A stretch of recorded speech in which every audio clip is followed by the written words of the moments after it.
But thank you to everybody for attending the event today. This event is brought to you not just by League of Champions, but by ResCon and some other industry associations who represent the residential sector, the infrastructure sector, as well as the ICI sector. So we've got the majority of construction in the room, and we're delighted to have so many participants, and we'll be recording this event, and it will be made available through the ResCon website, as well as the League of Champions website. And we're hoping to have that as early as tomorrow, but by no later than the end of the week.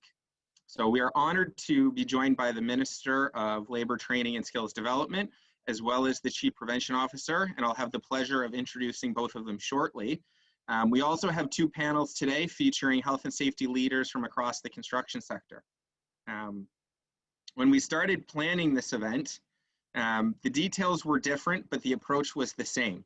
Specifically, we know that we need to come together as the construction industry and fill this virtual room with experts, and then let construction do what construction does best. And that is to find a solution of the problem of the day. When construction works together, there's nothing it can't achieve. This is the approach we took in March, and the WSIB data has shown that everyone in this room has done an incredible job mitigating the spread of COVID-19 on construction sites. However, now is not the time for celebration, but a time for recommitment. The second wave has come, probably stronger and sooner than we expected, but it has come all the same, and we must fight complacency and again set an example for all other sectors in Ontario. Construction took a leadership role and will take a leadership role again, and this will help all other... Sorry about that, I was muted by my computer.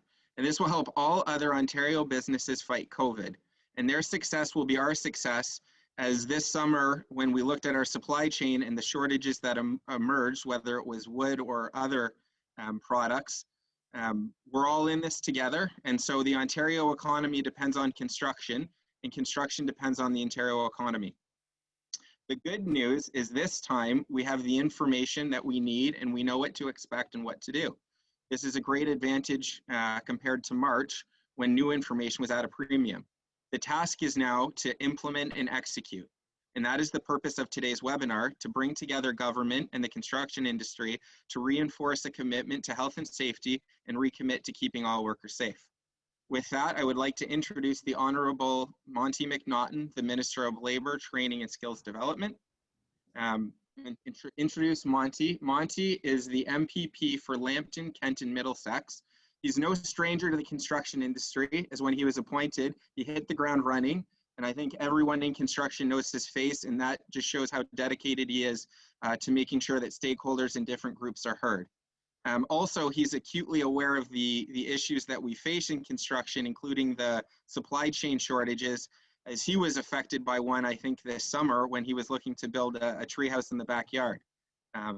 And so whether it's a treehouse, a house, a condo, or any of the other sectors in construction, we all know how important construction is. And with that, I'm honored to welcome Minister McNaughton. Thank you. Great. Thank you so much, Andrew, for that introduction. I do want to start off by saying thanks to Andrew. He's taken on a really important role on behalf of the construction industry and everybody in Ontario. He's one of 3 people appointed to be a youth skills advisor for the government.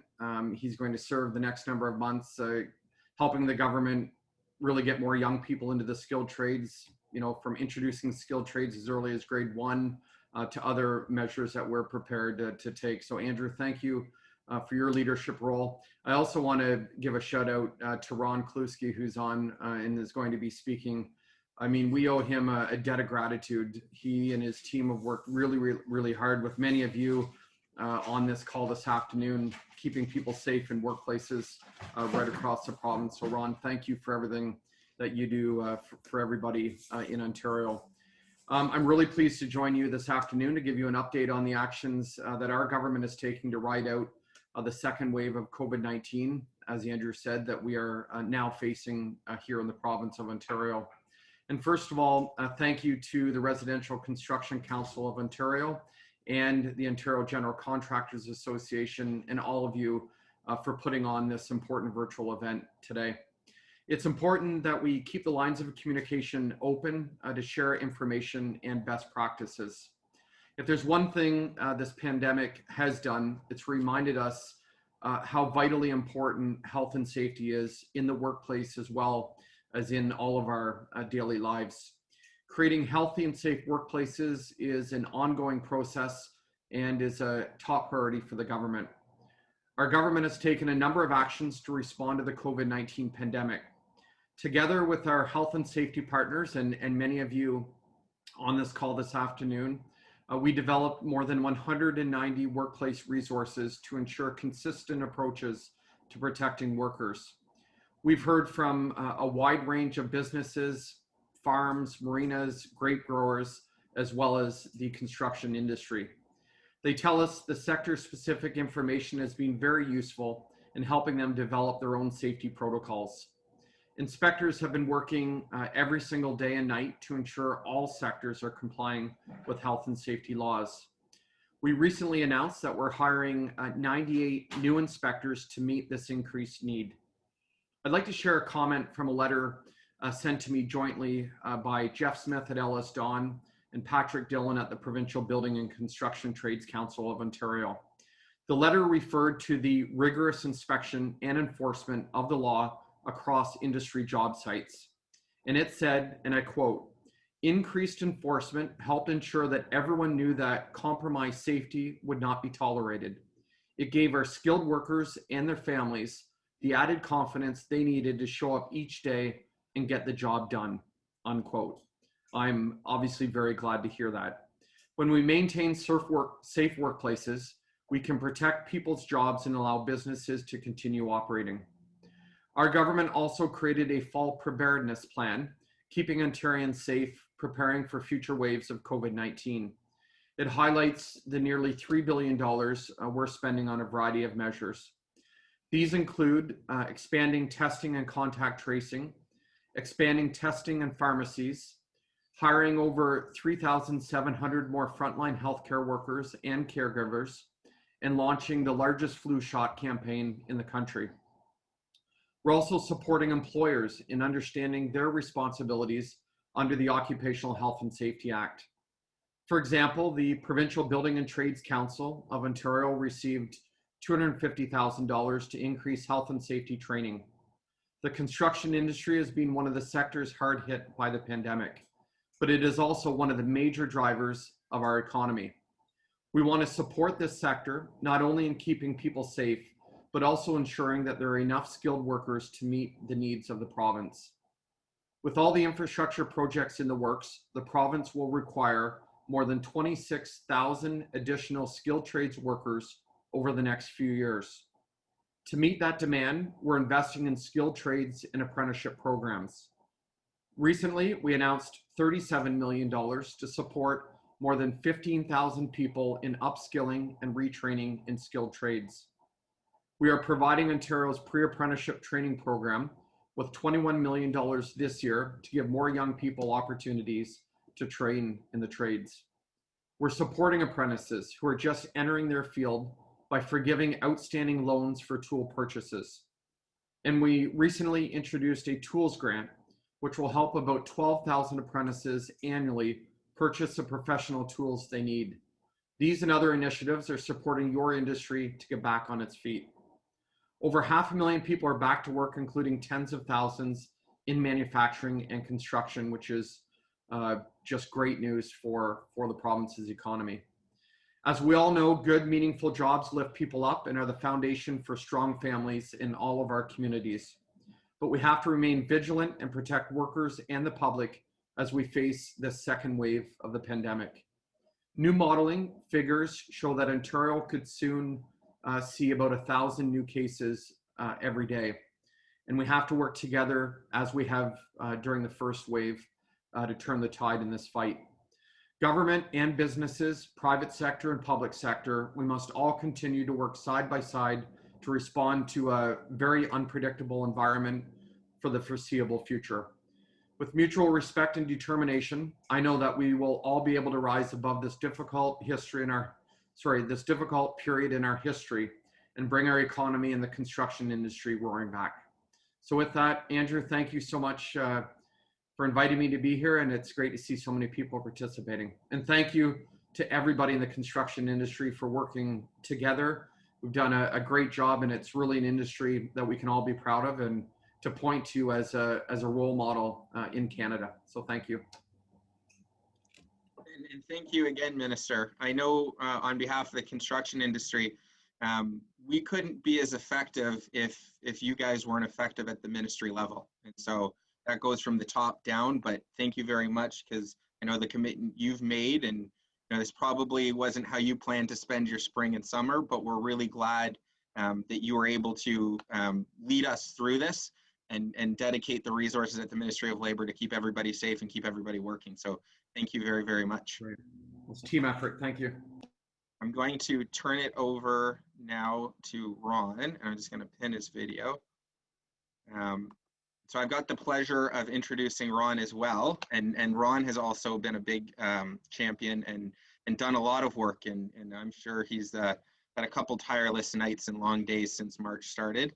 And so in introducing Ron, I'm going to keep it short because, like Monty, Ron is no stranger to construction. Ron's been the Chief Prevention Officer, not for that long a period of time, but we feel like he's been there for forever, and that's because of the close work and relationship that he's had with everyone in construction.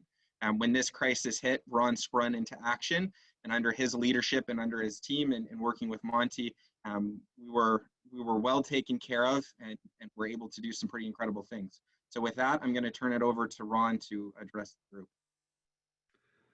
Thank you, Andrew, and thank you, Minister. Always a pleasure to follow you. This actually came about, and Andrew and David Frame and Enzo and I got together a few weeks ago, really based on our concern about the second wave and our desire to maintain construction in the position that it's been in since March, which has been stated a leadership role in demonstrating how, when you work together, whether it's the building trades and the general contractors, or the sharing of information and the many safety committees that established themselves over the past 6 months, it really went a long way to help construction stay ahead of the curve, shall we speak. I'm not sure if everybody had the opportunity to read the weekend Toronto Star. There was an infographic in the Star that essentially the WSIB information had been provided to the Star in general form by sector. And it had, of course, where the larger challenging outbreaks occurred were in big circles. And then it had all the other sectors that were in variable circles, just depending on the size, on the number of outbreaks. Well, for the construction industry, you had one of the smallest circles. At one point, the last I had heard, there were less than 50 outbreaks on construction sites just prior to the second curve. But we did know, because the numbers we were getting are lagging indicators, we did know, as the minister indicated, that as we move forward, the numbers are going to get worse before they get better. And we wanted to be sure that we had a conversation like we did early on that would help us stay ahead of the curve.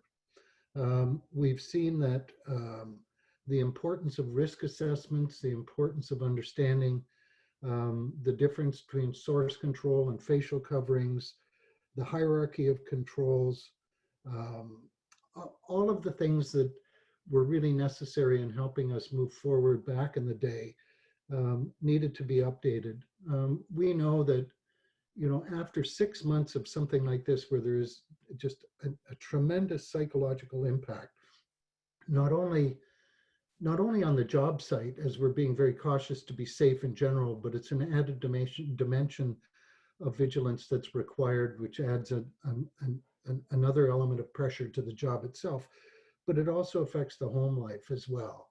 And the concern has been, as demonstrated in discussions with the public health leaders, that, you know, if we drop our guard, even so slightly, even in, you know, with the community and community spread, it can come into the construction industry, and it can either on one side of the ledger make it impossible for somebody to come to work and be paid.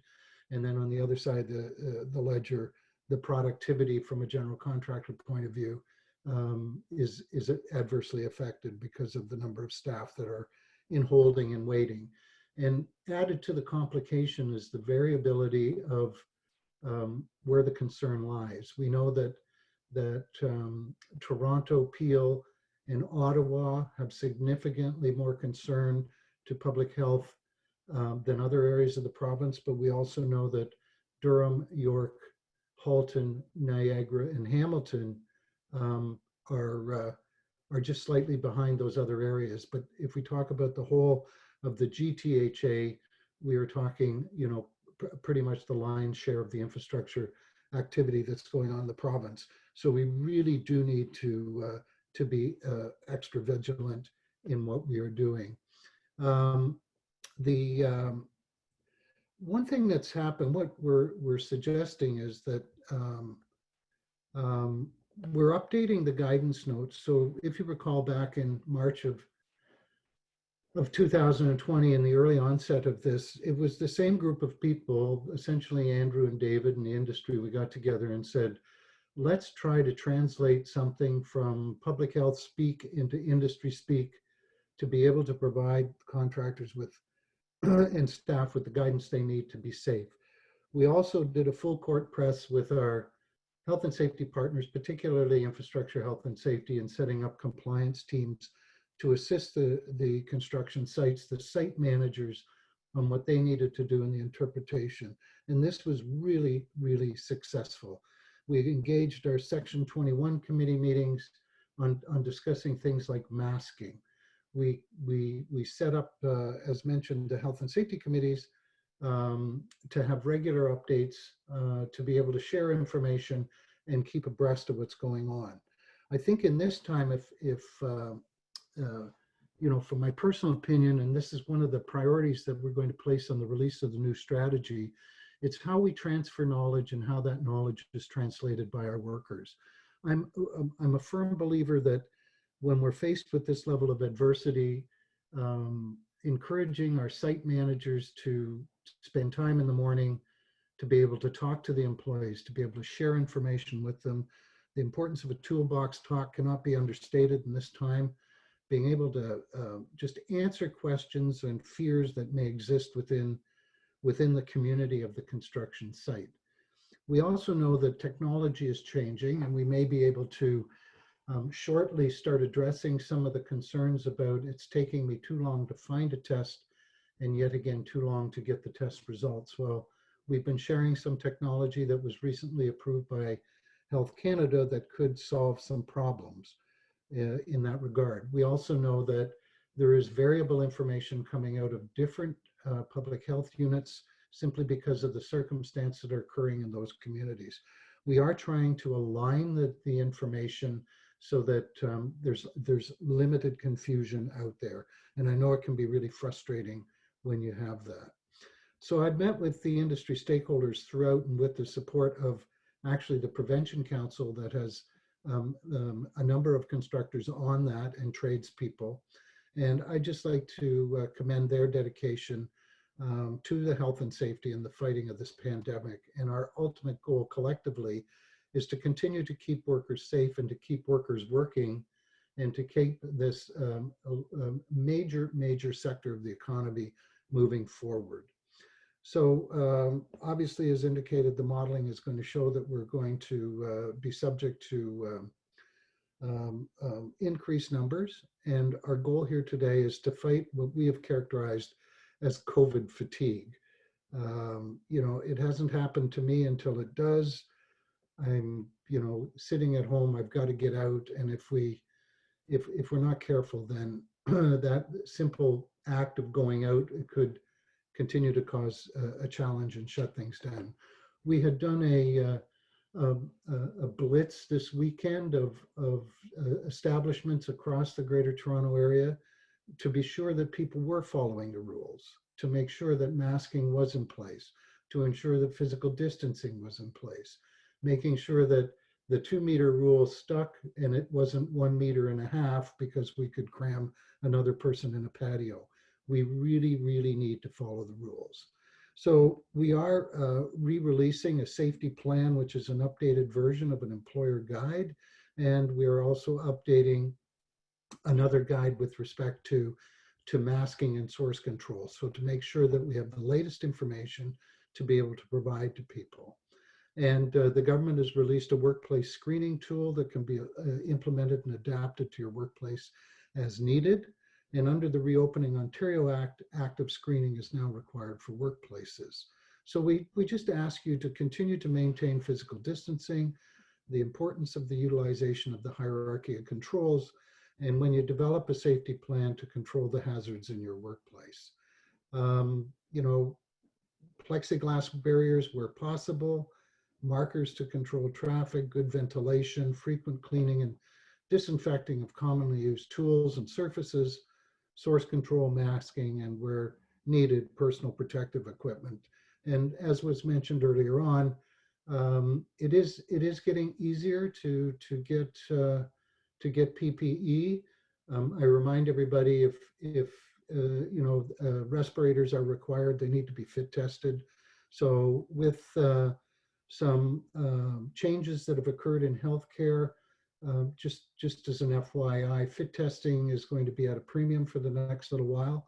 So if you need fit testing, get in line quickly and be sure it's available. And if there's a challenge with that, just give me a call. So there's a whole suite of controls. The guidance is available. We're working on updating and improving our guidance to get you the most useful information. And as the minister indicated, we have over 200 resources in 30 sectors and over 1 million page views, which is something to be really proud of. And from an inspectorate point of view, almost 20,000 COVID-related field visits.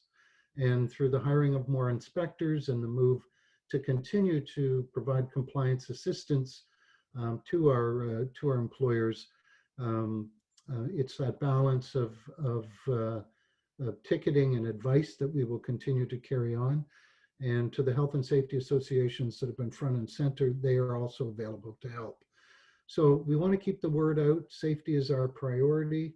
And as the old quote goes, an ounce of prevention is worth a pound of cure, or prevention is first aid for an injury.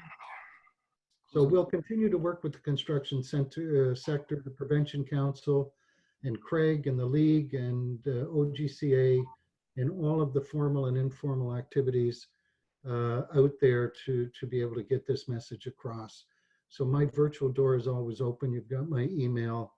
I just thank Andrew and the League and the OGCA and others for organizing this event. I'm sure that you're going to get some really good information. This is a practical approach of sharing information that has proven over time to be very effective. So thank you for the invitation. I applaud your leadership, and I thank the minister for his commitment to safety in this province. Thank you. So thank you again, Ron, and Monty's still with us, so thank you again, Monty. I can't say enough, and again, on behalf of the minister, I can't say enough about the documents and the resources and the guidelines. And a lot of the panelists and people on this call obviously did some work that went into that. But again, when you look back at what was done, especially in mid to early March, it's incredible. And through ResCon, we have a couple connections through UFT. And the suggestion has come that construction has to come together to create kind of a case study on this, just because of how well it was done. And so maybe I can, facilitate that discussion, because I think there was some strong lessons learned in how quickly we were able to tackle the problem. And again, it's a big thank you to Ron and to Monty and to everyone at the government as well as the panelists and speakers. So I guess that was kind of looking backwards. We're not out of the woods yet, and now we got to look forward. We are in a second wave, and so with that, I'm going to ask everyone who's not on this panel to turn off their cameras so that I can share. We want to share the people that are going to be on it. So I'm going to moderate a panel, and I'm going to ask Craig Lesurf, Enzo Garitano, and Keaton Patel to keep their cameras on. And I'm going to let you guys introduce yourselves. So I'm going to let Craig introduce himself first, and I'm going to see if I can show the people with their cameras on front and center here.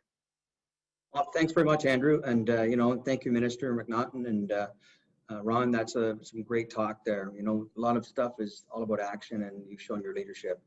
My name is Craig Lesurf. I'm president of Gilm Group. I also have the honor of being on the OGCA's executive, as well as I chair the League of Champions. And we've been doing a number of webinars, and, I guess this is my 12th in the last little while through COVID. Over to you, Enzo. Sure. Thanks a lot, Craig. And again, appreciate the opportunity here, Andrew. And again, thanks to the minister and to Ron for starting this up. It's an important item that we need to tackle together jointly. So I'm Enzo Garitano, President and CEO of Ihsa, Infrastructure Health and Safety Association. And again, very happy to be part of this panel, and we'll have some good dialogue. Thank you, Enzo, and thanks to Monty and Ron for their time. My name is Garitano Patel. I'm with Tribute. I'm the Senior Health and Safety Manager here. We're a builder developer that does both low-rise and high-rise in our industry. Great. And so I just received a text. Unfortunately, I don't think I've introduced myself yet today. My name's Andrew Pariser, and I'm the Vice President of ResCon, and I'm lucky enough to chair the Health and Safety Committee at ResCon. And the secret, and I don't think it's a secret anymore, I'm lucky ensconced to talk on behalf of that committee, but they're the ones who do the real work. So by no means would I consider myself a health and safety expert, but I am ensconced and surrounded by health and safety experts, and some of that knowledge actually makes its way through as well to me, so that's good. So this panel is about best practices, and the best way to talk about best practices is to start looking at the industry resources that are available. So I'm going to do a bit of a screen share here, and I'm going to turn it over to Enzo to walk us through. Okay, thanks. I'm just going to wait for that to come up. We're going to start by saying, again, thanks to the ministry and the ministries of health and the different association partners for putting together some of these guidance documents together with the input, a lot of input from ResCon and OGCA and others and our stakeholders on the resources. So go to ihsa.ca. We are your health and safety association for the sector. So if you can just scroll down to the bottom, this is our splash page as you enter ihsa.ca. And you can see that we've got some topics, but also COVID-19 resources. So if you click on that, it goes straight to the COVID-19 resources. And within there, because we have three different sectors we deal with, we've got some general information under the general COVID, the green part there, high level stuff, some posters, some simple resources, but the more critical information is in the blue or in the sector specific COVID-19 resources. So if you can just click there, that's great. And here again, you'll see we've got construction, our sectors that we represent, construction, utility, transportation, and then we've got some self-help videos that were created that cut across all of them. So in the construction sector, you've got a wide, the members here probably today are going to touch on many of these areas. If you're a construction or utility company, you're going to be doing some transportation as well, whether it's in your fleets or whether it's in your other activities, you might have some transportation. So look at all three tabs depending on where you're at, but certainly we'll focus right now just on construction if you can, Andrew. So once you go into construction, you'll see, and the other ones are the same. They've got the same kind of headings here where we have announcements, guidance and best practices, posters and products. So under the announcements, again, very high level announcements, and here you'll see the second bullet, which is the Chief Prevention Officer Guideline that Ron put out very early in coordination and conjunction with ResCon, OGCA, and ourselves.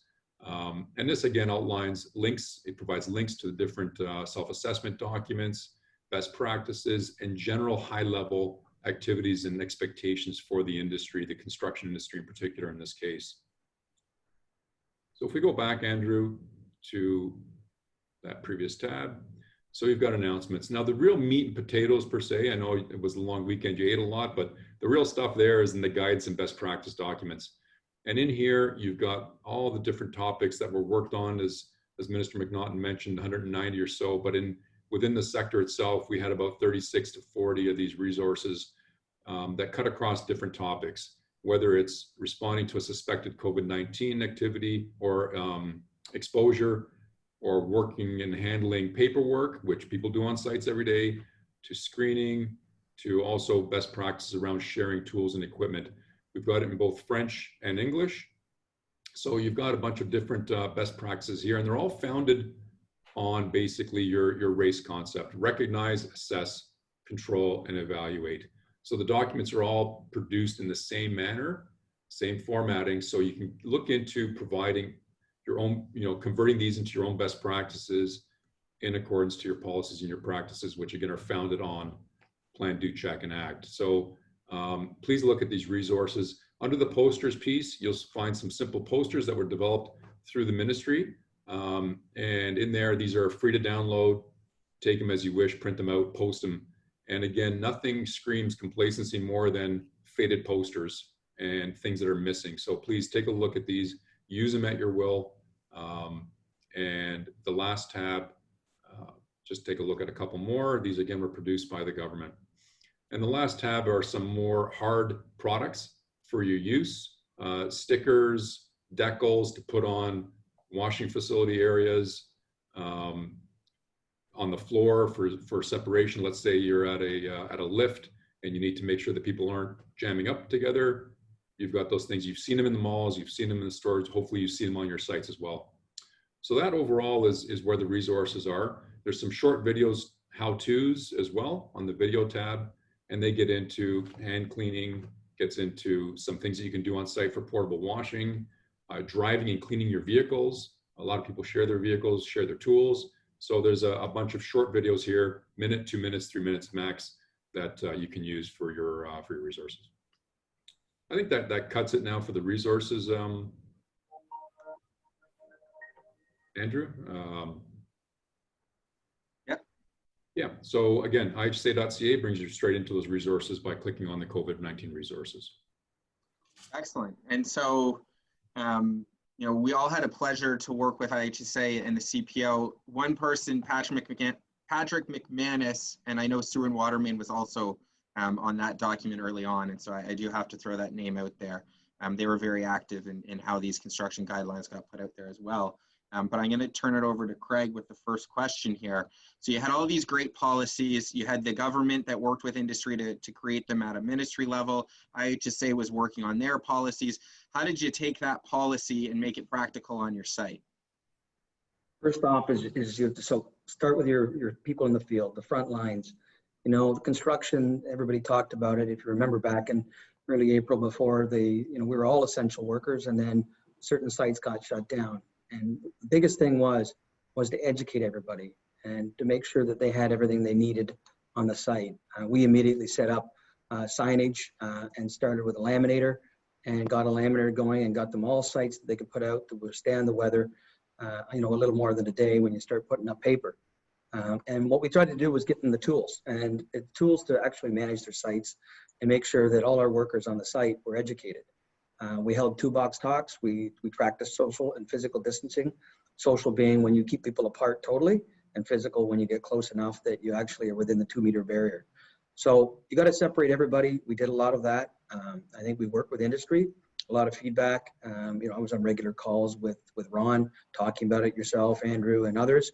And again, one of the things that I thought the industry did really well was we shared beyond belief. And, we crossed all the boundaries of it because at the end of the day, safety is non-proprietary. So as long as everybody gets over that hurdle, then whatever I'm doing, I'm happy to give to you and vice versa. And I think that our partners within the industry, we all shared. On the second panel, Craig Sparks, there's stuff that I have that I got from Maple Rinders, and there's stuff that I have from others, and then stuff that I was happily sharing with others. And I think the key to it was to stay on the top of it. And I think everybody has to understand that in order for your staff to feel safe, they have to see leadership, and they have to see people actually stepping up and doing it. And it's not just saying they're doing it, but doing it. And so by having that visual leadership out in the sites, I think it's important. Ron mentioned in his talks about the hierarchy of controls. Well, it's important to actually make sure that you engineer everything away from your site first. PPE is really your last line of defense, not your first line.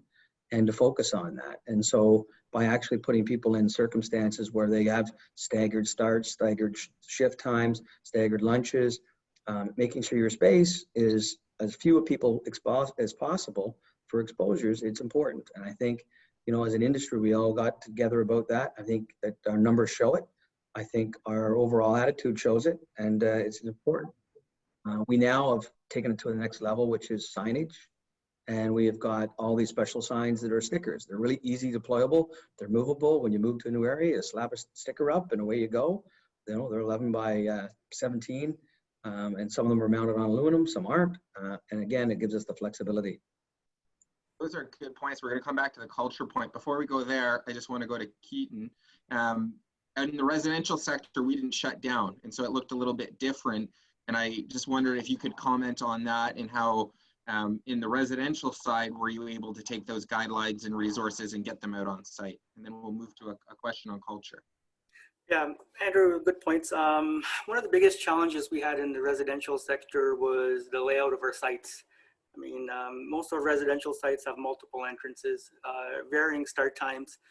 So what we did was try to get a consistent message. So going back to the point Craig made about posters and signs being consistent, we had one of our sign companies print up uniform signs, and we used logos from the IHSA, public health, local authorities, and we created uniform signs across all of our sites. And that went a long way in creating a culture, because when this first hit initially, there was a lot of nervousness from most trades and workers on our sites.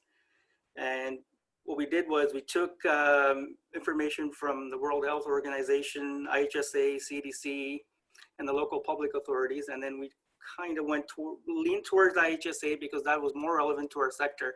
We filtered out all the other information, put it on a platform where we can share with our trades, and that's the way we approached it. And it was difficult. And on the high-rise sector, we did have similar challenges. However, we were able to control a lot of it because of the layout of the sites. Right? You usually have a single point of entry where we can control the people coming in and out. You can place your adequate signage on there. Back to Craig's point about stickers, we've got into stickers now where we, you can move them, you can put them on doors, you can, as the work progresses, when you occupy buildings, you can progress with the signage. Yeah, and I think I'm just going to pause it there for a second. Moving on, it was really what I'm hearing about how you guys were connecting with your workers, right? And so I'm going to move into a question for Craig. Specifically, at the start there was a lack of information, but you had to take what was there and connect with workers. Do you want to speak about kind of the culture of safety and how you were able to communicate with workers on site? Oh, for sure. What we did is we started off originally with leadership and getting to our site supers, foremen, and we created virtual webinars. I mean, that was the great thing. I think that we're all on a Zoom call today, and technology is certainly going to reinvent how we do business, but we used it as a way to communicate with our staff and to give them the message from the top. And as you said, all the information wasn't there, so we were searching all over the place. And as Kateen said, we were looking at different areas and saying, I like that part, that applies here. And as I often say, R&D it, rip off and duplicate. You took it, made it different, made it your own, get the message and get it out. And I think that was the big part. And maybe I'm going to turn it back to Enzo here too, because you were the one creating the resources, and what feedback were you getting from employers?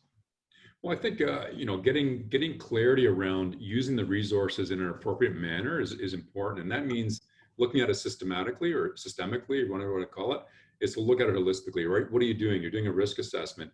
And that was the message. That's why we created the documents in a way that said, recognize, assess, control, and evaluate, is to start off by working with your staff, looking at where the concerns are, whether it's in COVID or any other hazard for that matter, and then looking at, all right, now what are we going to do? How are we going to do it? And it starts at the leadership level and the commitment there, but then it also cascades to where the workers are, what they're doing, what they see, how they interact, what they use for tools and work every day, and how do you now control those activities? And then at the end, to give that confidence, or greater confidence, around evaluating it and continually improving it. So use those resources, but use them in a continuous loop. I think that's the critical piece here, is It's not good enough just to do it once and you're done with it, because that doesn't give everyone the comfort level. It's about, hey, we're seeing things either slip or we're seeing things change, and construction sites change every day, right? Weather changes every day. And to do that continuous loop of recognizing, assessing, controlling your risks and evaluating it. I think that's the key. I think that's a good point, Enzo. I'm going to go to you, Keaton. But essentially, we have the same issue, which is COVID-19, but it shows up a little bit different every day. So in March, people didn't have information, and there was a lot of fear around it. In the summer, we were complacent about it. And I guess, Keaton, where are we now on site? What are the workers thinking or feeling, or is complacency? How much of an issue is it, I guess, is a question. I mean, so with the introduction, with all the protocols and practice that we put in place, over the summer, we realized there was some complacency, right? We've gotten back on the communication channel once again. We're trying to communicate with our own workers, our sub-trades, and trying to reinforce the measures we had placed earlier. And going into the fall here, we've seen other challenges too with back to school, return of the kids. We're having some issues there where people are uncomfortable again, because we can't forget that this virus is not only a workplace problem, it's a community problem, right? Once these workers leave our job site, sometimes we don't know where they've been over the weekend, and when they're coming back into the work environment again, we have to consistently put the message out there again that the virus is still there, and we got to take all of the practices, protocols we introduced in the first wave and continue with it. That's the only way we can control it. Yeah, and so I'm interested, I know in the ICI sector, you've had a lot of thoughts on this as well. So any thoughts, Craig, on complacency and COVID fatigue, and really looking at what's working now and what are the big issues? It's certainly happening. I think everybody's got information overload. They hear it from all sorts of different sources, and it's just disseminating it and giving it to them very simple bite-sized pieces. Daily reinforcing it. Everybody signs in every day. You have a screening questionnaire. You reinforce the signs, the symptoms. Make sure you don't have it. Don't panic if somebody does. And just get the facts. And I think everybody's getting much more. The anxiety levels going down, so they're getting much more comfortable with talking about it. Whereas in the early days, everybody was panicky about it, and some people stayed at home, some people hid, some people ran away, some people didn't care and were touching and. You're like going, okay, everybody needs to realize that everybody respect each other's space. Let's learn new things and new ways of doing your own day-to-day business. I think the one thing that you said there, Craig, reinforce. That's such a critical piece, is reinforce on the site your practices, because if it's not reinforced, then it's seen as employer doesn't care, constructor doesn't care, and then it just falls apart from there. So that reinforcement piece, good thing. I was at the mall this weekend, and those little circles on the ground when you're waiting outside a store because they have to, limit the number of people. Someone from the mall actually came over and gave hell to the store because they weren't, their customers weren't complying with the spacing requirements, right? So that little piece there says, hey, that mall cares, right? No different than on site, whether it's in our facility, your construction sites, whatever the case is. That reinforcement is so critical to keep it top of mind versus getting into complacency. So cleaning tools, moving, congregating around equipment, et cetera. And that top of mind piece and that recommitment really brings us to our next theme, and that's really looking forward. But it's also, and Craig pointed this out, and he's right, PPE is kind of the last line of defense. You want to eliminate any hazard you can before it's there, but it's part of it. And so I'll turn this one to start to Keaton, and the idea is looking forward, we've got winter coming. That obviously has challenges with it. Thinking about PPE and hand wash stations and the cold weather, what does the future have in store, and what are some future best practices we can start to look at now so that we're ready for it? And I'll start with you. Thanks, Andrew. Initially, when during the first wave, we're going into spring to summer, so we didn't have a great challenge in setting up wash stations. Hand wash stations that were heated, but this second wave going into the fall, we're going to have some challenges, right? We've got sites where we're just starting out. We've got empty lots where we're challenged to have water, right? Water, power. So what we're doing is we've retained some comfort stations and portable self-contained units, And we're hoping that, you know, we'll get those sites started, and the sites that are progressing and have already well underway into construction, we're going to move the wash stations and washrooms indoors into vacant units or vacant homes, which we haven't closed yet. The challenge with that is going to be the transit nature of our business. We keep closing homes, and we have to move these wash stations. And once again, communication becomes the key there, right? We've got to communicate to our own workers, our trades across the board on our protocols. And the one key thing we found was keeping it consistent with all the sites. And with consistency, everyone got used to it. And over the summer, you know, they were aware of where the wash stations were, what the protocol was in terms of coming in and out of the site, where to go if something was missing. So going into the winter with the challenge with the washrooms is going to be, you know, on the same level. We're going to communicate through a basic platform. So what we've done is, instead of sending mixed messages through different channels, we have a group email set up for our trades, group email set up for our workers on site. So everyone's getting a message from one specific person. And that's it's shown that we're able to get some success with that in terms of communication. So when you do go on site, and you can ask a question to a worker where the hand wash station is, and most of them, you know, for the most part, the answer, yes, it's over there. And that's what we're looking at. And then to take that, I'm going to go Craig, and then I'm going to go Enzo. In the ICI sector, similar but sometimes slightly different problems. Looking forward, you know, winter, PPE, best practices. What are your thoughts, Craig? Well, you know, we hit the nail on the head there. You know, it's going to be changing every day on every site, and communication is the key. So as everybody checks in through their screening, we're going to be telling everybody what's going on for the day, if something's changed from yesterday, where they can find available washrooms and hand washing facilities, as well as setting up some additional stations. The good news is the sanitizer has a high alcohol content. It can be used in low temperature areas. It's not as concerning. However, it's a matter of having everything in place. You know, our staff have ordered winter muffs for everybody so that they have the, you know, the buffs, but I'm going to call them muffs, but they'll pull them up over their face in the winter just to have that extra level, because the last thing they need to be doing is pulling around face coverings and trying to put masks on with, you know, the hands and dexterity that's not always there. So it's a matter of getting prepared and realizing that every job is different and that you're going to have a bunch of unique plans. And so having that flexibility, educating staff that they need to do something different, then that's what you do. And speaking of being prepared, the best place to go to start with that is obviously IHSA. So how can you support employers, Enzo, as we go forward into this second wave and into the winter? Right. So we'll be looking at, and this is something certainly we're going to be doing, is looking at the winter changes, right, and how that can change your practices and start to bolster some of those guidelines. You know, when it comes to tool cleaning, when it comes to using gloves, Craig just mentioned, you know, the dexterity. Well, we've also got cold weather. What that brings, you know, I don't want to be gross about it, but leaky nostrils, and now you're potentially using your hands, and you might get some of that on your gloves, and then you grab your gloves and you touch the tools. So what do you do for cleaning the tools? That's different. Winter heat, you know, so we'll be looking at some of those impacts potentially too, is how do you deal with those, and what are some of the risks around the changing weather? You know, there's other things about, you know, simple, where do you eat? Some jobs are naturally outside, whether it's road work, bridge work, that kind of thing. And if you don't have a trailer, well, the temperatures are changing. What are you going to do now? You have to start early, start now. Don't wait another month from now, because you'll be behind the 8 ball.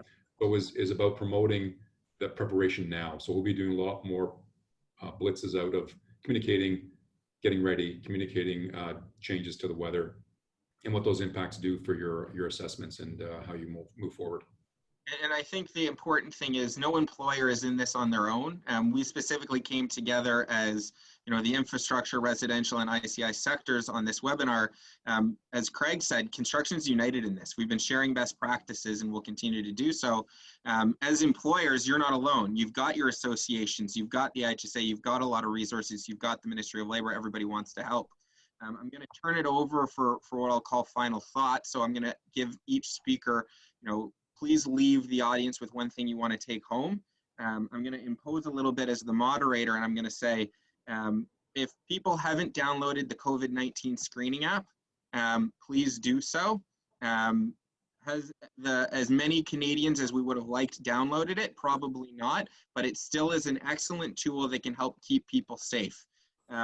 public health is having trouble when it comes to tracking and tracing, and anything that we can do in construction to help with that, and it can be as easy as downloading that app, would go a long way into keeping people safe and to keeping us working. So not really supposed to jump in as a moderator, but I couldn't help myself there. And so for the first final thought, I'm going to go to Craig. Thanks, Andrew. My final thought is, all I can say is communicate with everyone as much as you can. If you see something good, take it. If you have something good, share it. And safety is not proprietary. So think in terms of us as an industry, as one big company, one big family, and let's keep each other safe. Great. We'll go over to Enzo. Sure. So 2 words: review and reinforce. So review your practices, what you've done since March, review them in the context of the changing weather, and reinforce your practices, reinforce, so people know that you're taking it seriously as a community, as a workplace. We're all kind of going in the same direction. So review and reinforce are the 2 things I'd like people to leave with. Yep. And last but not least, Andrew, so in closing, would like to say is this virus, we've never gone through something like this, at least in my time. The last bleep we had was SARS and MERS, which was pretty easy to get over. The one thing we have to do is learn from what we did in the first wave. So take all of our best practices, protocols, and then all the information that was provided to us in regards to what the virus is like, how it goes through the community. And the one thing to do is to learn from all those and make necessary adjustments to your practices and protocols. And so I'd like to thank all 3 panelists. I probably should have said this earlier, but whenever we do a webinar here, we always make a donation to a charity. One of our favorite ones is St. Clair's Multi-Family Housing Association. And what they do is they provide permanent homes for people who are experiencing homelessness or who are hard to home. And so we're going to take the step and we're going to make a donation of some PPE to that group. And that just follows up on what we generally do. So with that, the first panel's done. I've had another request for kind of a group shot for social media purposes, but also for this webinar. So if all panelists can turn on their videos, then we can get that group shot and then we'll get set up for the second panel. The other good piece of information is we are ahead of schedule, and as much as construction likes to start late, I've never heard anyone complain about ending early.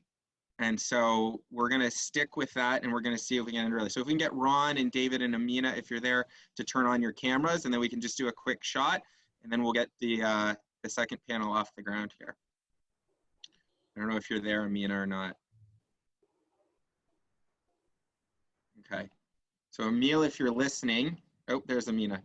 So Emil, if you're listening, I'm going to give you about 10 seconds to do a screenshot, and if you don't get it, you missed your chance. So.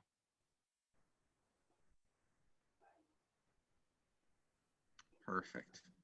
Okay, thank you again to the first panel. And if you're not on the second panel,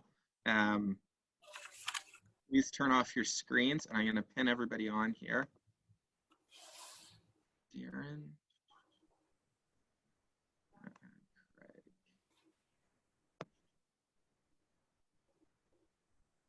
Perfect. Okay. So I will turn it over to you, Dan. Thank you, Andrew. Good afternoon, everybody. My name is Dan Fleming. I'm with NORCAT. I've also again, I want to say thank you to all the panelists and the speakers here. I've got the privilege of working with Ron and also Minister McNaughton on the Prevention Council. So we're doing some great work there, providing stakeholders advice and also supporting the work that the government is doing right now. So it's a shout out to that work that's being done.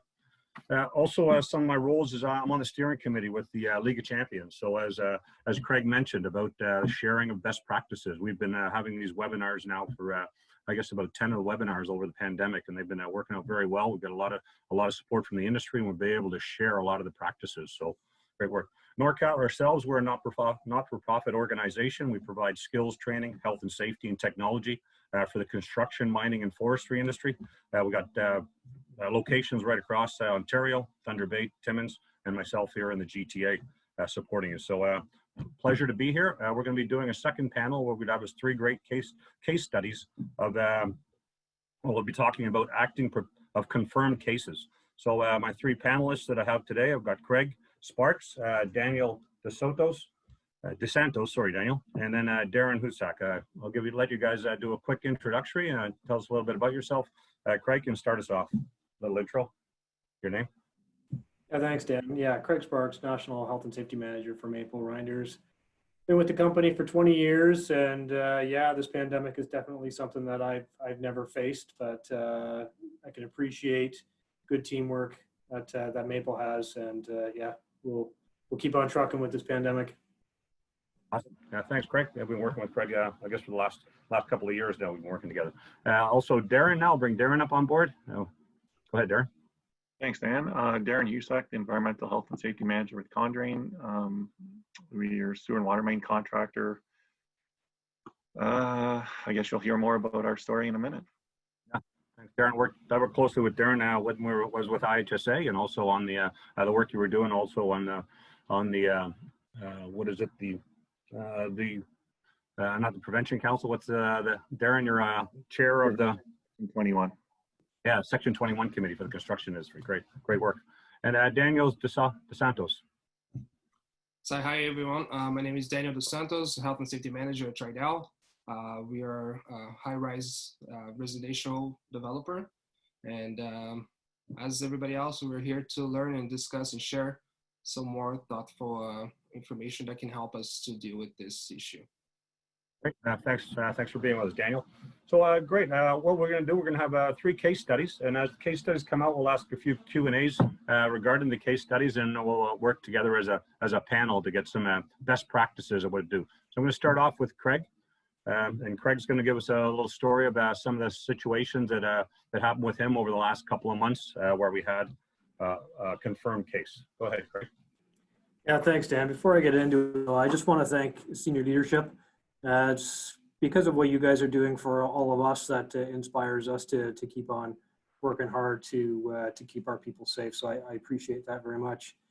So what you have in front of you, a Maple Reinders case study. I'll run you just through some of the brief details. So a while back, we had a project in Alberta. We had 45 workers on site. We had 1 confirmed case on site. Unfortunately, there was very little communication on the response.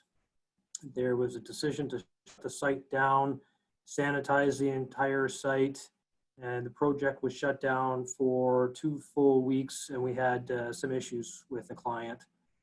And then in September, we had another confirmed case in Ontario. That project had 30 workers on site.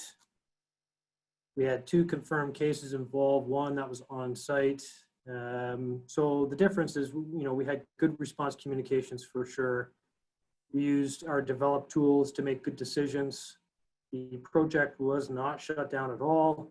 And one area was just a small area that needed to be sanitized, and we had no issues with the client. So in speaking about the tools that we use, the next slide here shows our confirmed case flow response chart. This was developed by the pandemic committee that Maple has. On the left-hand side there, you'll see some of our definitions that we put together. We compiled quite a few different definition of close contact that was in the industry at the time. We created our own secondary contact, and we just wanted to make sure people understood what a confirmed case was and contact tracing was. So moving back to the right-hand side of the page. Sorry, the other side, if you could, Andrew. Here we go. So this just, we just use this to walk ourselves down our confirmed case. You'll see there in red at the time, governing officials don't need to be contacted. We want to make sure that that's understood. If a COVID case comes onto the project, this is not the time to contact the Ministry of Labor because there has not been any exposure yet. So moving down this flow chart, it was nice and easy. We could just simply ask ourselves questions. This will answer it. We've got the close contact, which is on the left-hand side of the page, our secondary contact, where the big difference is self-monitoring versus self-isolation. And then as you move down the close contact, we really got into that because we had four workers that had close contact. And then again, in the red, it says that individuals having close contact have to go get tested immediately. We want to make sure that, obviously the incubation stage plays its course, but we also want to make sure that if they test positive, that we can react to that. And then just moving, I think a lot of the cases that you'll hear are having close contact on site, but luckily there are negative tests. So we've got just off to the right-hand side there, the individual receives a negative test result, which means they don't have the virus. They must complete their 14-day isolation period from the last date of exposure, regardless of the test result. So, which is the negative. So, just in summing it up, we want to make sure that this tool can be used by anyone if anyone's interested in it. But so comparing the two, our first case in Alberta, we had 45 workers sent home. So everyone on site was sent home. We had 14 days of lost production, site-wide sanitation. So you can imagine the cost factor there and the work that had to be done. We had issues with the client, and obviously there were lessons learned. Our confirmed case in Ontario, so 4 workers were sent home instead of 45. We had 0 days of lost production. Minimal sanitation. Luckily, it was only segregated to one specific area on the project. And then simply informed the client of the event and gave confirmation that the situation was under control. And again, even though this situation was handled much better, we still had lessons learned. That's what I have for you, Dan. Yeah, thanks. Thanks, Craig. Yeah, we've you've shared that story, and I guess a couple of times now we've talked a little bit about that. And I said you mentioned something about the development of a pandemic committee. You've got one that you've actually put together, and can you give us a little background on? I'll do a couple of questions here first, Andrew, just with Craig, and then we'll jump over to Darren. So tell us a little bit about that pandemic committee that you put together and how that supported you on site.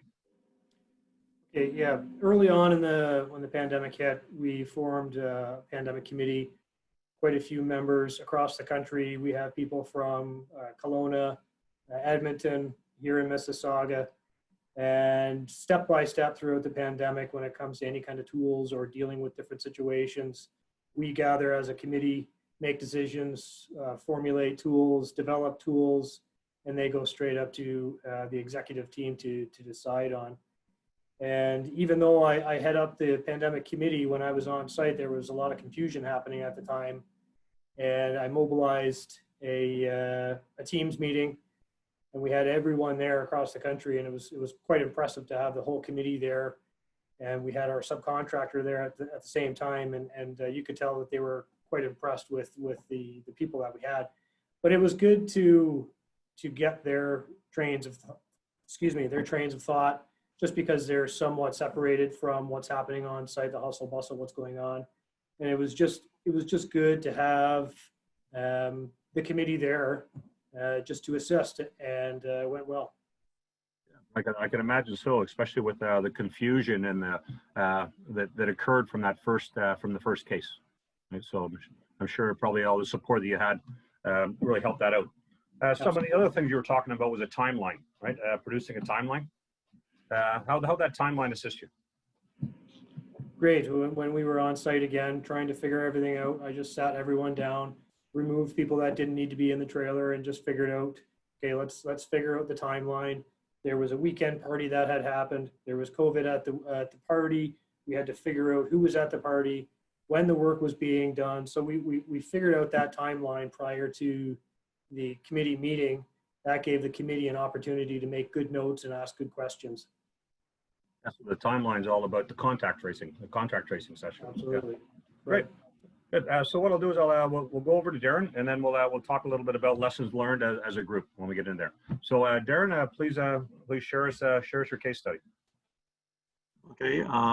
Well, before I get into like the dreaded phone call that started the whole thing, just as a note, we just started up our normal year.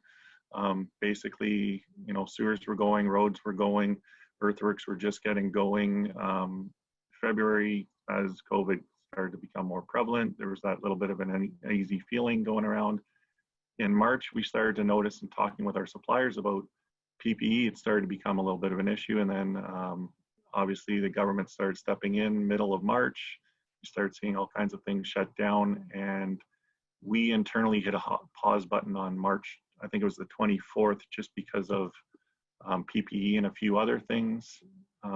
Throughout the next little while, there was the real push to get everybody going again. And we started back up roughly May 5th across the board, with staggered restart of all the crews, which consisted of a lot more than what we had done in the past, in terms of getting the policy out, making sure everybody knew and understood the policy, daily documentation, employee screening, questions relating to the normal, have you been out? Have you been around anybody? Have you traveled? And then we also, before we got going, we were able to get some thermometers and do temperature checks across the board. So there was some pretty clear instruction to everybody about not coming in if there's anything going on. We tried to make sure everybody felt safe and moving along. So about 3 or 4 weeks into it, we got, I think it was about the 4th week into returning, and we got that phone call. I got it was probably about 5:30 at night, where one of my foremen called me and said, listen, we just found out a guy tested positive. And obviously there's the panic that sets in across the board, not just with him, but with his crew, and being one company that's all located in the same area, it spreads pretty quick. So there was a lot of issues trying to maintain privacy. We knew that the individual themselves, you have to make sure that stays quiet about who it is. And then there was the spreading of information and misinformation and what had happened and who all was and the whole crew and all that kind of stuff. We got into close contacts versus possible interactions very quickly, and got a hold of the government and started doing some stuff. So over the next day, we basically shut down that one site. And over the next day, we started doing all the interviews obviously with the positive test case, but also his coworkers to see who exactly was a close contact. I think you can flip down a slide there. We were trying to figure out whether or not it happened at Condrain, whether it started outside, and it became pretty clear that nobody else on the site had been around anything that would have posed an issue. Nobody had traveled. There was no, throughout the temperature checks all the way through, nobody had a temperature. So we were able to go through a lot and find out where, not only who was affected as a close contact, but where it might have come in. And we pretty much believed it was coming in from outside at that point. We then continued on with the contacts. We ended up finding that we had 3 within the crew plus the foreman. And then because of some work assigned, we had 3 others with a roads crew that were also affected.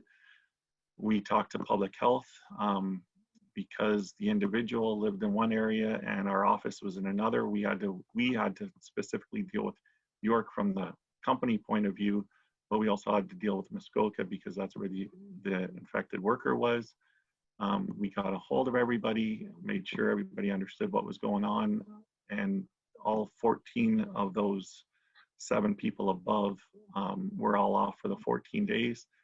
Thankfully, none of them had any issues, which was able to come back without any issues at all.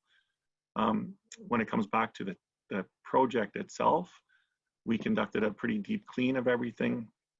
We made sure that all the areas, common areas, including the trailers, where we had already set in rules where there was only 1 to 2 people allowed at any given time. We still did a full clean of a lot of the areas. Because it was sewer and water main, they're not in stuff very much, so we were able to clean the washrooms and that type of stuff. We did have issues right up front in the secondary contacts, and this would go back to the spread of everything. We basically had that whole crew, that whole job site shut down, and a lot of stuff going back and forth. We had every supervisor involved on that job, and actually in the office almost wanted to go get tested. And obviously we weren't stopping anybody from going, but tried to explain, where it needed to be, who was a secondary or tertiary contact besides the initial contacts. But everybody still got through it. We did bring around a couple other crews, made sure they all understood what was going on, and let them come back. When we go to the basics of the case itself, this is where we get into the one individual that came in. We later found out that it came in from his private life, and he knew about it, yet he continued to come into the job site. He knew that he shouldn't have been in from like the weekend before. He continued to come in. On Monday, he actually admitted later that he started to have symptoms, but still came in. He went for testing on his own and then didn't tell us about that. He told us when he got the confirmation call on it late after we packed up on Tuesday night that he was positive, and that's obviously created quite a bit of a panic. It might be a question as to why people come in. And this is still fairly shortly after we were just down for almost a month. So there was a lot of, I guess people were quite anxious about whether or not they're going to be working, how long they're going to be working. For this individual, fairly young, he basically wanted to make sure he was getting his $200 a day versus being off. And that was the difficult part of this. And I think you're seeing in the numbers now, there's the younger set seems to be having a lot more interactions. And I don't know if it's the invincibility factors that they just believe they're not going to get it, or if they do, they're not going to get hurt too bad. And then they're not thinking of those other consequences down the road. Thanks, Darren. Yeah, that was. I guess we're talking there about the importance of transparency and ensuring the workers actually are truthful as to why it is the guys go to work sick. And we know in the construction industry in the past, you get her done kind of philosophy. You get in, you go to work, you get her done, you work through it. What's some of the obstacles you're facing here? What do you find some of the obstacles are? The largest obstacle now? So one of the things we had specifically with that was the spread of information and misinformation so rapidly. We really had to work, and we got out a communication to the entire company within a day. Just let them know what was going on, how we were dealing with it, making sure everybody was aware of what had happened. This was as we were starting to understand a little bit about it. We followed that communication up with another one within a couple of days once we did know more about it, to basically drive home that whole side of you're not in this by yourself. You're not just protecting yourself, you're protecting everybody. I think that's one of the things that's a little bit different in COVID. We as health and safety professionals, we're always looking out for everybody else. It's not that me first attitude. Workers are typically, it's the me first attitude. I want to save myself and then I'll worry about everybody else. COVID is kind of like that. There is that me first, but you're asking them to be those almost safety professionals and try to stop the spread from everybody else at the same time. So it's a little different in that aspect. Yeah, thank you. So it appears what happened there, even though we have the government restrictions, like despite government restrictions related to staying isolated, how can we, this happened even though we got all these restrictions in place? How can now we stop this kind of stuff from occurring again? It's all in that communication standpoint. We try to make sure we're getting something out, and I know the guys are getting sick of me talking about COVID week in and week in, but we got to stay on it. I think, as Enzo said, kind of review what you've got and reaffirm it, update it as you need to, but keep that communication going. And that's what we've tried to do all the way through this, and try to stress that it's not just a you this time, it's everybody. Great point. Great point. Thanks, Darren. We'll get back to the panel. We'll cover a few more points in a second here. So I'll introduce Daniel. Daniel, if you'd like to share us your case study. Okay, thanks, Dan. So our projects, basically, we had similar issues when we had to face any positive case. We noticed that right from the beginning, our workers, our trade workers, were most likely infected by someone within their family, since they also got tested positive right from the get-go. So it was easier to narrow down in most cases. At that point, once we found out that someone wasn't feeling well, the first reaction was to try to figure out, do the contact tracing right away, make sure that before we get the results, that information was provided to us. So, and that was pretty much the process that we went through right in the beginning. But we also had internal discussions, and as you see on the slide there, we had an internal conversation early February discussing what we could probably implement on our sites.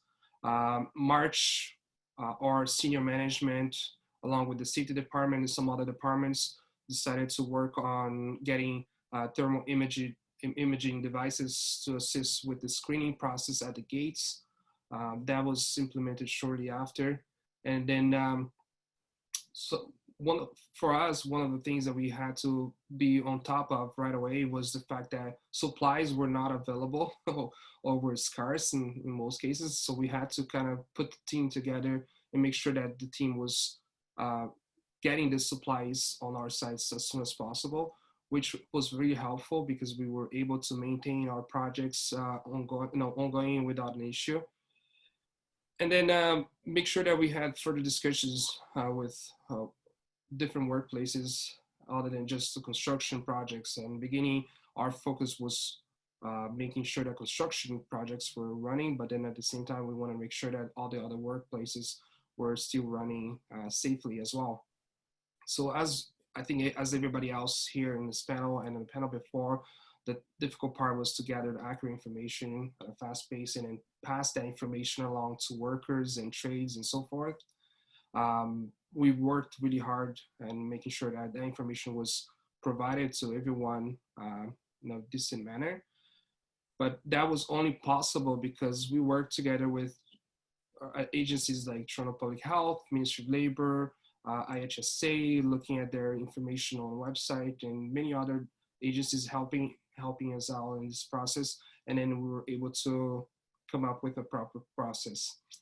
Then when we are concerned at first was try to figure out, is it a work-related illness, or is it not? If it is not, then let's go through the process, make sure that we follow pretty much as if you were, as if it was. And then the point that we also wanted to make sure was that the panic, like as everybody else discussed, it was right from first few weeks. We noticed that people were having really they were having a hard time understanding what close contact meant. So we wanted to make sure everyone understood, and then going through that process as we would like to. So the trades did participate quite well, and then they assist us.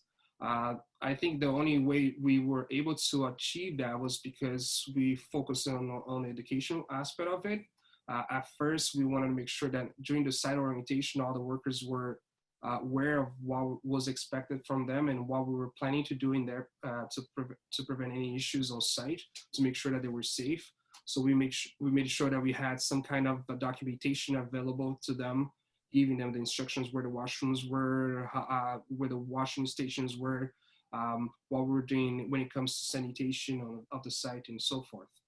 And then safety talks, we encourage all the trades on site to continually provide education to their workers, ensuring that they were aware of our policies and what we wanted them to do. But then we made sure that the Joint Health and Safety Committee and the Work Trade Committee was also participating in that. So we had multiple discussions with both committees. We informed them of any issues, or even when we were planning to implement a specific process, we want to make sure that they were also in that discussion, giving their feedback, because we, as everybody else mentioned before me, we believe that we can't win this battle by ourselves. We have to work together. And that's what we wanted to do. We wanted to have everyone everyone showing their perspective, from the workers to the senior management on our company.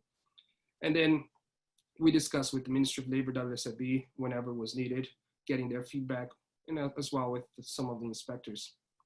So when someone was tested positive, as we discussed, we want to make sure that the contact tracing was done right from the get-go. As soon as we hear that someone had symptoms and had to leave the project, we made sure that we knew exactly where the worker was in the last few days. So that way it will be easier for us to make sure that the deep sanitation was done. We informed the contractors on site by a phone call immediately. And then we always arrange a third-party organization to clean the high traffic areas, usually washrooms, shacks, trailers, meeting trailers, hoists, elevators, and so forth. Inform the Joint Health and Safety Committee and the Worker Trade Committee. And then also we send a letter to the contractors, suppliers, consultants, partners, to make sure that they're all aware of what's happening, what has been done before the incident, and also after we found out that there was a positive case on site. Then once again, we recommend everyone to have a safety talk in regards to best practices like hygiene practices, physical distancing, which is really important, especially during break time, and use of PPE. And then once that process is done, we now try to make sure that the return to work process is done properly, and we make sure that the worker either had the 14 days isolation done properly, or we had, in some cases, we have to follow the Toronto Public Health recommendations, sometimes even further than that. And we want to make sure that everybody was informed of that. And then one thing that our company does especially for our own employees, is to assist them with the mental health process, right? So as we know, COVID does affect everyone, some different shapes or forms, and then we want to make sure that the workers have the assistance needed. And our talent development team works with these employees in providing the information needed for them. Thank you, Daniel. Good. Yeah, a lot of information, a lot of good stuff there on that. You spoke a little bit about when you had that first positive test. What was the impact of yourself and also your organization when you had that confirmed case on site, and what were the challenges that you faced there? I think for us, the first thing was to make sure that we had everyone informed properly of what was happening. Like in the beginning, everybody starts to create these stories that are not actually true. So we wanted to share. I think right from get-go, we learned that it is important to pass that information as fast as possible. So that's why we decided, instead of having a letter sent, we also call, which we did at the time, and we passed the information to all the contractors and informing them about the steps that were being taken at that point. And then we noticed that it did help us in the whole relationship with our contractors, with our partners, and so forth. Good. And I guess we see this continuous improvement for your program. So like from the time it actually have that first positive into where you are today, what kind of growth have you had in your program? You say it's continuously reviewing? Yeah, so we did take some steps, important steps. One was we did a survey to make sure that the employees could give their feedback of how they thought the company, the organization was doing during this COVID scenario, right? So then everyone gave their feedback, and the feedback was actually really positive, which was great. All of our companies under the Tridel group of companies participated in what we call the COVID-19 action plan. So we had people from different organizations that work under that Tridel group of companies and providing the information what they've been doing. And then I think that collaboration did help us to improve, because we've started learning from everybody, and then different perspectives, different workplaces, and we were able to introduce that to our construction sites as well. Yeah, that's a great point. A good segue into the whole reason we're having these webinars, and also the League of Champions, and the importance of collaborating with all of these best practices with the IHSA and all the tools that we all have. So thank you very much, Daniel. Let's just go with some not so much closing comments, but I see Edwin had a good point there, and I'll let Craig, if you'd like to speak on Edwin's point about the testing time. I know you were doing testing like the day of and the day after. We also have 3 to 4 or 5 days. If you want to speak on that, Craig. Sure. Actually, the one thing that we had on our flow chart was we wouldn't accept any test result unless or until the full 14-day isolation period went through. We had that on our flow chart, and we were dealing with that on the project when we were looking at our confirmed case. And then, of course, the question came around, well, what if they test positive? We have to trace all of that back. So right now, we're tracing one person that's confirmed. So we thought that getting on top of the testing is key. That's why we changed up our flow chart there. And if you send them in immediately to get tested, and I understand that there's a period of time where testing is the best time to do it. But we also thought, these people, even if they get a negative test, they have to be gone for 14 days. So if there's an improper and inaccurate test result, that 14 days is hopefully going to sniff that out. But we thought if they do go and get tested immediately and they get a positive, then we can get on the tracing right away. Thanks, Greg. So as we look at, we see this second wave coming, and we see that we've already had some confirmed cases that have been happening on site, and it's not it's not like now, it's not a matter of if you're going to have a confirmed case, it seems like when you're going to have a confirmed case. So it's important that employers have good policies and programs in place, prepare for it, and also the communication. So I'd like to just sort of close off with some closing statements from each of you. Darren, please share some of your something that you've learned, something you'd like to share for the group. I think it gets back to and we've all been talking about it, is the communication process and collecting as much information as possible, understanding the government restrictions and everything else that's out there, and then being able to disseminate that to your people and make sure that they're not collecting all the misinformation, but getting the proper information. I think that's the toughest part of this. With the second wave, obviously numbers are going to go up, and it's going to be even more crucial to be able to stay on top of that type of thing. Thank you, Darren. Daniel, some closing comments on where do we go next? Yeah, so I think that at this point we understand clearly what we need to do, because we've learned from the first wave. Now at this point, it's important for us to keep in mind that we have to continuously work together with everyone and learn from the new things, the new challenges that come ahead. I think from our end, when we look at it, we learned quite a lot when we discuss with people, when we learned from different perspectives. And then I think if we do listen to everyone, and if we do act upon it, then we'll be able to finish this battle and win it, and be in a whole different lifestyle, hopefully. Yeah, great. As I say, we're all in this together, and we can all get out of it together. Great. Last comment there, Craig. Closing. Yeah, the only thing that I could say is no idea is a bad idea. Throw it on the table, knock it around. If it works, it works. If it doesn't, move on. Don't take anything that you create or an idea personally. Just throw it out there, and if it sticks, it sticks. If it's gonna keep people safe and healthy, then throw it out there. Awesome. Thank you, guys. That was a great panel discussion, some great case studies, and some great work you guys are all doing to improve the programs, improve health and safety. So I'd like to introduce Andrew. Thanks very much for allowing me to act as the panelist, act as the moderator on this panel. I'd like to introduce David Frame with government stakeholders for the Ontario General Contractors Association and also the League of Champions. David, if you'd like to share a few thoughts. Hey, Dan. Thanks very much, Dan, and great job on that panel. Great job to both panels. This has been a great webinar. I know I got a lot out of it, and I'm sure everybody did. Want to thank Andrew and Amina and ResCon for taking the lead on this presentation. As Ron mentioned, sort of the genesis of this whole thing began about 3 weeks ago when we got together in a quiet little meeting and said, hey, we got a second wave coming. We better make sure the industry is ready. And so as a result, I think we've got some great information out there.